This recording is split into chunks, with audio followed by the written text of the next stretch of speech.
So the first step with taking all the paint and rust off the engine bay is grinding it all down. For the most part, I used a strip disc, which doesn't hurt the metal like a grinding wheel would.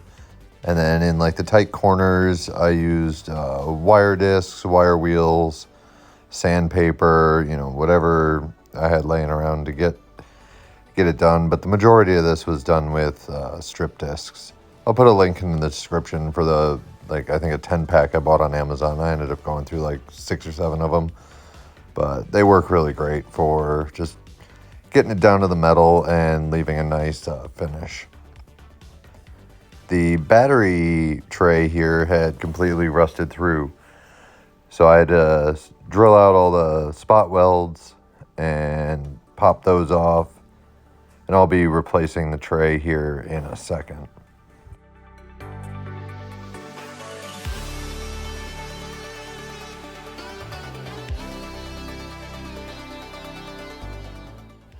In some of these tight to reach spaces that I couldn't get with any of the other tools, I used the Harbor Freight sandblaster with some coal slag that I picked up from Tractor Supply.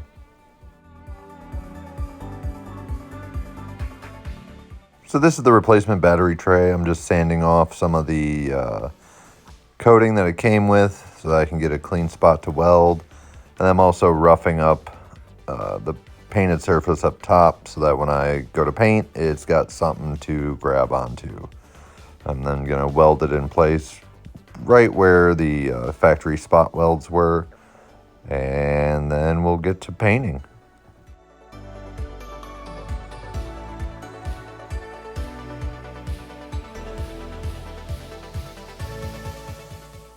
Just fitting it in place. Had to hammer it in a few spots just to get it to line up and be nice and flat and ready to weld.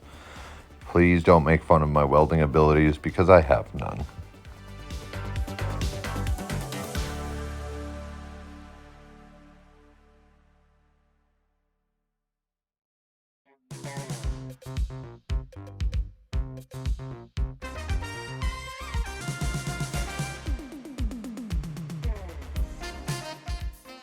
Now that the battery tray is welded in place, time to blow out everything and then wipe it down with some acetone just to make sure there's nothing left on it.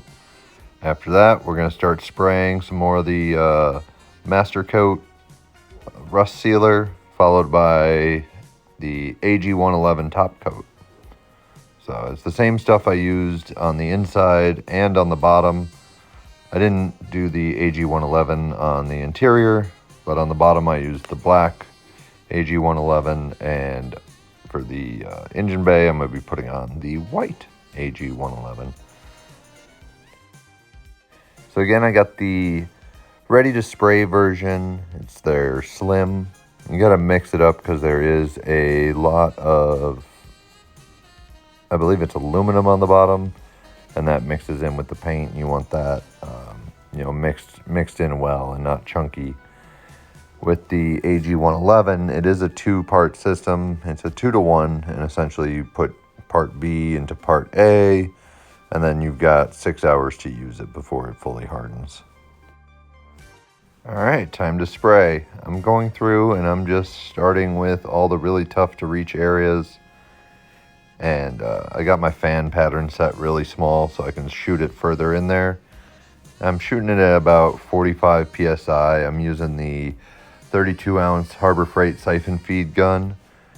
It did all right. It did the bottom just fine. It did the inside, but on the AG111, it started to give out on me as I was doing the final coat. So it did okay, but I tossed it after I was done with this, and I'll be getting something better for when I actually go to start spraying the body.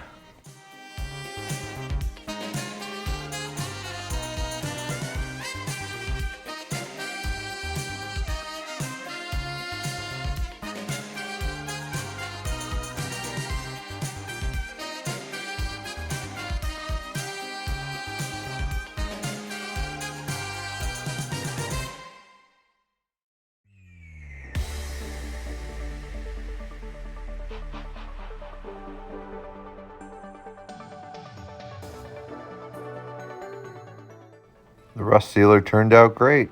Now let's spray some 111 on here and finish it up.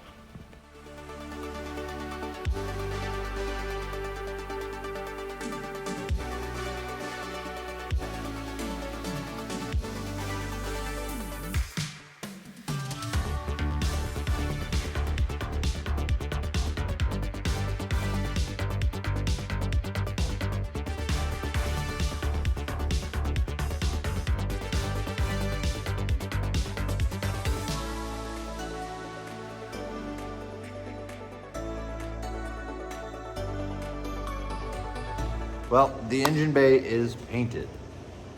So that means we've got the underside done, the inside painted, and now the engine bay. Next step is the body. So I'm gonna be stripping that down, starting probably today or tomorrow, and seeing what pops up. I know I've got some, small holes to repair. I've got a few other like body work things to do on like the quarter panels. Not sure if I'm gonna replace the fenders or not. I'll have to see how bad they are, or if they can be saved. I've got them upstairs. And then I was trying out a few different paint colors. Not a big fan of the really dark blue. I'm leaning towards blue, but I think I want it a little lighter than this. Definitely not doing gray. And then red and white, I'm gonna have to, pass on. So, but if you guys have any other ideas, I'd love to hear them. I've actually got the new like GMC Sierra Ultra Blue. I ordered a spray can of that, so I'm gonna test it out and see, what it looks like. Thank you guys for watching. Hit that subscribe button, hit that like button, and again, if you have any ideas for colors or any feedback on the engine bay, it's now protected against rust, corrosion, oil, grime, whatever pops up.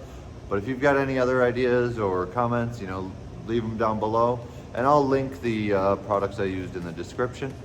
All right, that's all I got. Have a good one.